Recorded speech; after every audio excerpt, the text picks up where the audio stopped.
Good afternoon, everybody, and welcome to our Furman Football Monday with head coach Clay Hendricks. Paladins coming off of a road win at Charleston Southern on Saturday, 24-19, and will be back home for the first time since opening night this Saturday. It's family weekend at Paladins Stadium against the Sanford Bulldogs, who, depending on which poll you pay attention to, are either 16th or 19th in the FCS. Paladins still on the outside looking in the receiving votes category.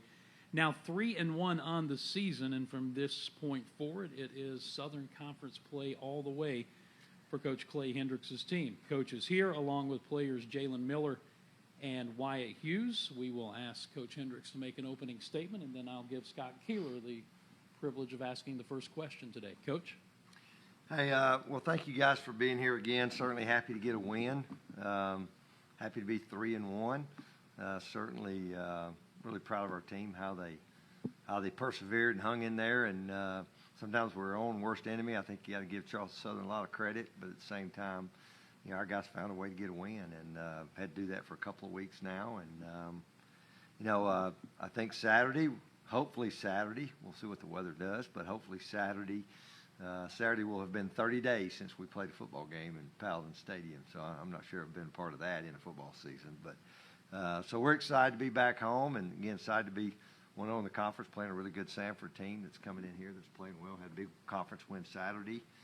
I think right now there's some things obviously we've got to do better, got to clean up. I thought defensively, other than certainly gave up a couple of big plays. That's part of the game.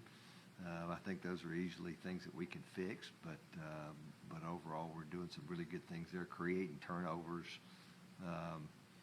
and doing some good things on that side of the ball. And then offensively, really proud of Jace Wilson stepping in. Tyler, good report on the injury. He will be out for a short period of time. We'll kind of see, maybe a week by week kind of thing, but Jace, I thought, stepped in and played exceptionally well. I'd like to have that last throw back, but also puts Laurie under it is probably a touchdown, So, I think for him just be able to come in and play the way he played and responded, I think gives him a lot of confidence. He's a guy we've won a bunch of football games with, and it's funny he played against a lot of these teams we got coming up on our schedule. So, we'll go out there. Today's kind of our off day practice-wise. We went yesterday. Hopefully we'll get guys back that we didn't have this past week. We'll see who's out there Tuesday to practice, and then we'll get ready to go play a good Sanford team. So with that, any questions you may have? Coach, one of the things that struck me when I look back on the stats after the game is you had the ball over 10 minutes in the third quarter, over 10 minutes in the fourth quarter, and it didn't seem like it was a situation where you're trying to do that necessarily because you were behind for part of that time. But after kind of such a rough start to it, I think you were 0 for 6 on third down and then made 9 of your next 15. But the way the game flowed, how important was obviously your depth that you kind of talked about all preseason, obviously quarterback, cornerback, offensive line, and how did that all kind of materialize into that kind of being able to hold the ball that long? Well, I think it started, the second quarter. That last drive, certainly before the half, was huge. And then when we were getting the football back, and Jace came in, made some really big plays on that drive, and had a lot of confidence coming out of the half. And had a deep ball, hit a deep ball, get it called back. Finally got the field flipped on them, and and then they made a couple of big plays. I think maybe you even asked me about long field goal at one point. I just felt like we were playing really good defensively, and I felt like offensively we kind of figured some things out, and we're playing better. But obviously that didn't work out. But I think the biggest thing, our guys didn't panic. They stuck together. I mean, it was a day of that was an odd day, with the number of turnovers we had. We didn't have power on our sideline half the day. The phones were in and out. We didn't have access to the fans. It got a little warm there in the second half. We didn't have a single guy cramp the whole day, which is a testament to them and what our training staff's done. But just a lot of things go against us, but they just hung in there, found a way to get it done. And it's like anything else, having some confidence and not having some key guys. Here's Wyatt, stepped in over there and played the entire game at center. Played really well. It's one of our players of the week, which you played that position. That's not an easy thing to do. And credit to Coach McCutcheon, with what he's done up there with the repping guys. We had a couple guys that could go play that spot if we needed to. But, and hopefully we'll get a few guys back this week. And again, just we got to fix some things and continue to get better. Right? And we got to do a better job of, doing what you've been coached to do. And there's just some details that we got to get fixed. But our kids are playing hard. They're physical, and again, we just got to quit hurting ourselves. Wyatt, there were some issues up front early in the ball game, and you can talk about whether it was confusion, whether it's something they were doing. But as the game went on, you started to get it fixed, and then in the second half, particularly in the fourth quarter, it looked like the offensive line was pretty much establishing your will against their defensive front. Just what happened early? How did you get it fixed? Well, I think we kind of came into the game a little maybe unmotivated. It was our first noon kickoff, Charleston Southern, a non-conference game with the rest of the conference coming up, and I think we maybe overlooked the opponent a little bit, saw they haven't really played a close game all year, and I thought we just came out flat, especially up front. We weren't just staying on blocks, driving guys, doing what we've been doing all year. I think we kind of just came together as a unit throughout the game. We kind of settled into the game, and we just started leaning on them, started pushing them around, and started, just it also helps when we're able to put drives together, kind of start getting more first downs, start moving the ball. It gives us confidence up front and lets us come with the ball more. You get those guys tired. It was a hot day for us, but it was a hot day for them too. And we just started running the ball down their throat and making them stop us. Coach, when Jace came in, did you change at all, or did you do the same thing that his skill set versus Tyler? Did you change at all at that point? You really don't. I think they all do the similar things. I think they each have their own little strengths. I think maybe some stuff maybe we had in the play. And y'all don't know if you realize, Ryan Miller went out on the first play, and we didn't get him back to about play 12. Well, that threw a little bit of a kink in some things, and it was just that kind of day where, so we moved away from some stuff that we had planned to do, particularly early, and we had unbelievable field position there. We get the first one, we get a first down I think we got to the 10 both times, and when we score 3 points. If you score 2 touchdowns there, I think it's probably a completely different game. But I just like most games, maybe try to find some things, maybe even some sets. Good example defensively, they changed drastically everything they had done offensively from a formational standpoint. They went almost a 180 from what they had done personnel-wise and all. And so our guys did a great job of adjusting that. And you have that every week. I'm not sure they did a ton of stuff different defensively. I think it's just a matter of we played better, and executed better, and at some point quit shooting ourselves in our own foot, Jalen, I kind of mentioned this on Saturday, but I think you guys have 8 interceptions through the first 4 games. That leads the conference. But something basketball coach Bob Ritchie talks about a lot is ball deflections.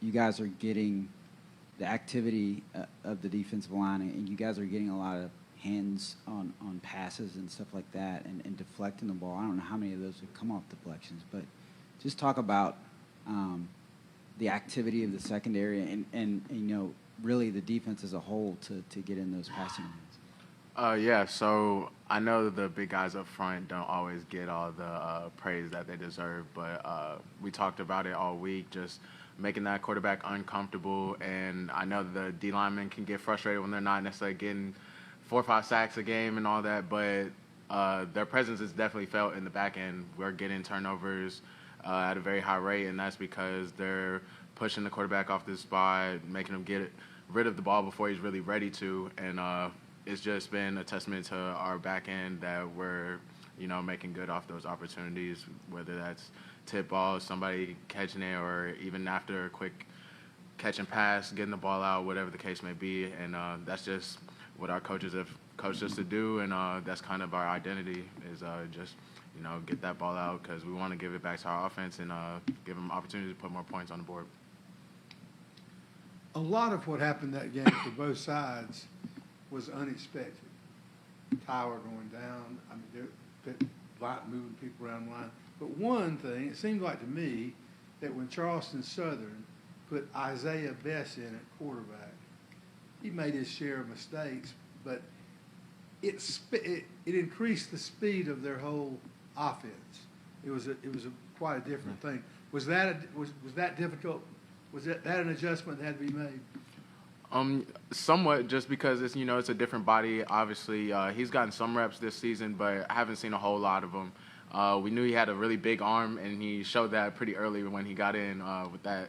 I think it was 97-yard bomb that we gave up. But honestly, we just said, regardless of who's back there, regardless of who's in the game, we're going to play our defense and do what we do. And I mean, obviously, it was a slight adjustment, but I think we made the best of it and adjusted pretty well. Coach and Jalen may want to hop in on this as well. The big plays count, unfortunately, but outside of the big plays, this defense has been, I would say, dominant for the most part this season. Is it a situation where the style of defense you play, it's a little bit of a gamble that that big play might happen, but in the long run, it's better off overall? There's probably a little bit of both of that. The big pass the other day, I mean, it was a 101 assignment at the line of scrimmage, to slow the guy down, and then safety. It's really two guys not doing what they're supposed to do. That, at worst, it probably would have been a 30-yard gain. The run was, I think, 3 or 4 missed tackles. And then, the thing we had said, Cam Princeton, the job he did to chase that thing down, then we hold him to a field goal. No, I think that's a little bit of it. There's just some things we need to clean up because that is part of it. I'd like to have a few more chunk plays on offense ourselves.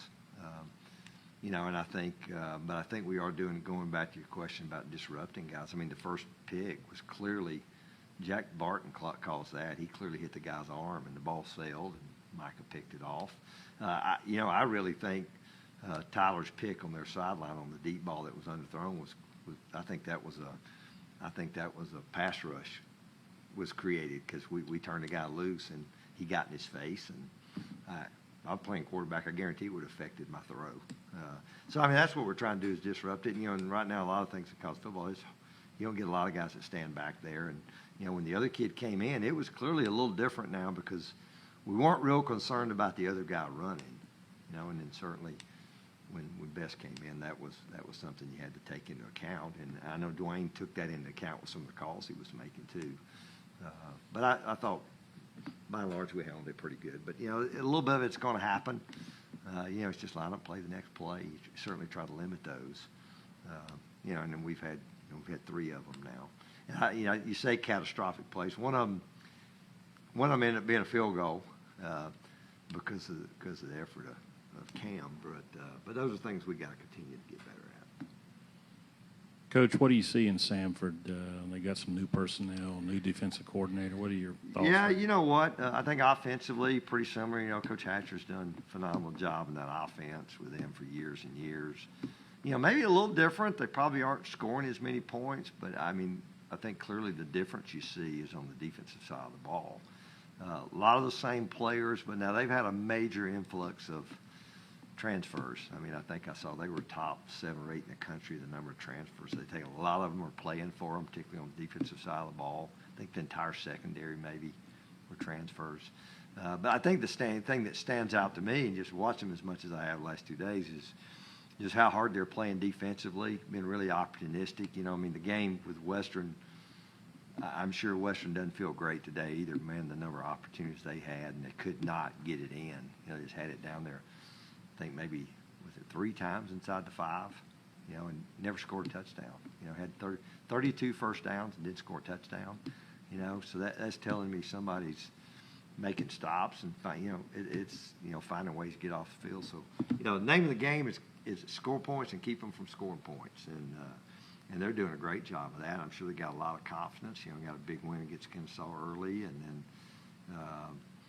went on a 2-minute drive to beat Tennessee Tech at the end of the game, and then kind of controlled the game the other day. But it was for a long time it was both sides were moving it. They just were scoring, and Western couldn't get it in the end zone. But I think that's just the thing the biggest difference, just looking at how hard they're playing. They certainly feel like they're believing in what they're doing, and there's some scheme changes, and new guy, but it's just, you know, they're making plays over there. And that's won them some games. Clay, you mentioned the communication was down for a portion of the game. So how do you adjust on the sidelines when you can't communicate with the box, number one, and number two, by rule, if yours isn't working, do they have to shut theirs off as well? Well, I don't know what that rule is anymore, but I mean, we dealt with some issues obviously going down there. But I think now if you've provided, I don't know what the rule is. Most people kind of handle their own stuff now, and we had to do some different things just to get ours up and going down there. But you know, it helped offensively. It helped, and I think most of the problems were on offense, but it helped. You know, Coach Roper's on the sideline, so it's not like he was trying to make the call from the box. So, you know, we didn't lose that aspect of it. But, you know, certainly communication from what they're seeing upstairs. And that's not a great place to see it either from the perspective. So, you know, but it's, you know, it happens. It's not the first time that's kind of happened. Maybe it lasted a little longer than it normally does. But again, just to credit, I think our whole organization, they just hung in there and found a way to kind of get through it and, you know, deal with it. And just like I said, happy to find a way to finish and get a win. Coach, you've obviously played against Coach Hatcher and Sanford over the years. New quarterback this year came up with the junior college ranks. Are they different than they have been in the past, or are they comparable to anybody you played so far? Well, I think they're pretty similar in some ways to what we saw last week. You know, I think they'd like to run the ball. I think they're trying to maybe run a little more. I don't think the quarterback they're playing with he's certainly not Liam Welch, you know, from a runner. You know, they've always had pretty, you know, they had the Oladokin kid who I think's with the Steelers, had him playing there for a little while. Then they had, I mean, obviously have had some really good players there. But pretty similar offensively. I don't think that's really changed. Where the difference has been defensively. Again, made a change and a bunch of influx of players, and a lot of those kids are even filling backup roles. They seem to be playing a few more people over there. But again, offensively, you know, I think they maybe, you know, where they have always seemed to have maybe that one or two just ultra dynamic guy. I think now it's more of a, you know, it's the group. You know, the group's really solid.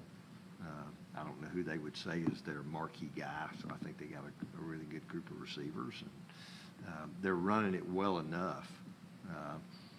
And they, you know, it's like everybody, they get the ball out of their hands, you know, pretty quickly. So it's hard to get to him. You just got to try to disrupt him maybe as much as you can. And again, when you get the ball, you need to be productive with it. And, you know, I don't think they're ever going to lead the conference in time of possession. I think maybe we're leading the league, and I think I looked and maybe they were last in the league in time of possession. But it doesn't matter if you're not scoring points like you should be scoring, and if you're productive when you do have it. So, but otherwise, they look pretty similar to how they've looked. Coach, they seem to, you know, in the past, when you look back at Sanford, they've had one or two guys, I think Washington last year maybe, but they seem to spread the ball around to a lot of different receivers, and they've got some size. You mentioned the transfers. I think they got a guy from Villanova that's like 6'6", but they present some of that, and you saw a little bit of it Saturday. What do you do against teams that at this level that have, you know, pretty good size? Well, I don't know. Really, the size part. I mean, certainly that can be a concern. I mean, the kid at East Tennessee is they have a couple of big kids that go up and get the ball. I really hadn't seen that out of them just when I've watched it. But their guys seem to be pretty. I mean, I think they have some decent size there, speed, all those factors. I think they're just good players. You know, we've certainly played against some good players. So just looking at who we've had to line up match up against, that's not really a concern I have. I think just continue to mix up some things that you do and try not to let them get comfortable. You know, and it's one of those games you got to tackle. I think one of the things that really hurt Western, you know, you end up a lot of one-on-ones. You got to tackle well, and you know we're tackling better, but it still showed up a few times Saturday. And I'm not sure you're ever going to tackle as well as you want to. But I think that'll be a key. You know, that'll be a key for us this week. You know, but you know, the quarterbacks, they run him some. You know, Welch, I know they ran quite a bit. He was a big, fast guy, and they seemed to run him a little bit more. And I think Coach Hatcher's always kind of catered or tweaked his offense based on what his personnel was. They had the big tight end, last year they used largely as a receiver, who's not there now. I think he actually transferred out. But like I said, I see a pretty similar Sanford offense coming in here. Clay, I was talking to another coach a few days ago, and he was saying that it used to be you try to get a 21-point lead, run the ball, run the clock, and take care of it. But it seems like today that sort of those old ways, the standard operating procedure for winning a football game, it seems like no longer has it changed, but it seems like when you're watching the games that a lot of coaches don't even care. I mean, it's like time of possession in some places has gotten where it's almost irrelevant if you look at, again, Western Carolina is one of those teams. But is it still matter? Is it still matter? Is it one of those things where it's just how you want to play the game? Well, I think so. I think it's about production, and you got to be productive with it. I mean, did it help us probably in the fourth quarter, having been on the field as much as we did, and their defense was, yeah, it probably helped us. I'm sure it did. Now, it doesn't do you any good if you can't get the lead. If you're playing from behind. I know there's people that try to play games. They want time of possession. They want to minimize possessions, and they just want to stay close. Well, that's not how we want to play. And there are simply times. There's times the last 2 weeks where the conversation's over on the fourth quarter. You could tell we slowed down a little bit just with our calls, just trying to. It was a one possession game. You're trying to take a little bit of time off the clock. So, but again, there's lots of ways to do it. I think, but again, today you got to find a way to score points, and I think you need to find a way to run football. And I know Western really struggled getting the ball in the end zone down there, and which you see when the field gets short. I think there's a lot of people who aren't quite as committed to run the football. It hurts them in those situations. And but again, can we score and be productive? Wyatt, can you kind of describe, is there any kind of level of difficulty when you're switching positions along the line, and how much did the work that y'all did in the preseason, I know like the Fan Day scrimmage, having jumper play tackle the whole scrimmage, how much of that work that y'all put in then helps you now with making switches like that? Yeah, I'd say Coach McCutcheon does a great job of making sure everybody knows everything. We'll be sitting in meetings, and at any given play, anybody can be a center. You got to know what everybody's doing every single play, kind of to be effective in that room. Luckily for me, I've had experience playing center. I played a few times last year, so it was nothing too foreign to me. Switching over, and I think McCutcheon does a great job. He got us ready for this game. He got everybody ready to. There was 4 or 5 guys that were ready to play center, and he just went with me and stayed with me, and I'm glad I could help the team win. Jalen, our radio play of the game, Ticket Smarter play of the game, make sure we get that sponsor in there, right? Was your strip that caused the fumble that got the ball back after we had scored, and then we go down to take the lead. How much do you guys work on that in practice? If a ball carrier is being held up, somebody comes in and tries to strip the ball away from him? Coach Vaughn makes it very important to us about getting the ball out. On Tuesdays, we call it Turnover Tuesday. If we don't get +2, whole defense is doing 20 up downs. If we get 2 or more, he'll do 20 up downs. So that's a nice little incentive to make sure, put emphasis on getting the ball out. And then even on Wednesdays, it's competition Wednesday, each position group, we go by production points. Whoever ends the practice with the most production points, gets some type of treat or something like that. So he just finds different ways to emphasize getting the ball out, and it's definitely shown. We've been really good about getting the ball out in practice this past week, or these past 2 weeks, and it's gone to show getting 4 turnovers in the past 2 games. So that's a testament to him and the work we put in as a whole defense. How many times this year have you made Coach Vaughn do the up downs? We've made him do it twice so far. The past 2 weeks, the other ones he got us. So yeah, we don't. It's not the funnest thing to do after a whole practice, having to do 20 up downs. So it's nice watching him have to pump them out. Jalen, is there something about the fourth quarter? You guys have been so good in the last East Tennessee and the last game, the interceptions there, and I believe not scored on this year. Any particular reason for that you've been so good down the stretch? I think it's just kind of the culture we've built among this whole team, but especially on this defense. The past few seasons, we've been kind of relied on some games heavier than not, and it's just shown up time and time again to where, like, when it's crunch time and our offense needs us, we want to be a sure shoulder to lean on. We want to be able to make sure that we can put the game away, give them the ball back, and give them at least an opportunity to go change the game. And that's not going to change for the remainder of the season. Coach, I think in the second half, particularly the third quarter, there's the special teams. They pinned you back a couple of times or 3 times, I think. One of those you go 93 yards, but then you kind of flip the field similarly on them. Can you talk about?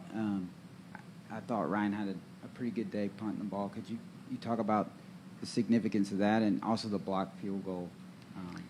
Yeah, well, Jack Barton blocked the field goal too. Got his hand, created the first turnover, which was a huge play in the game.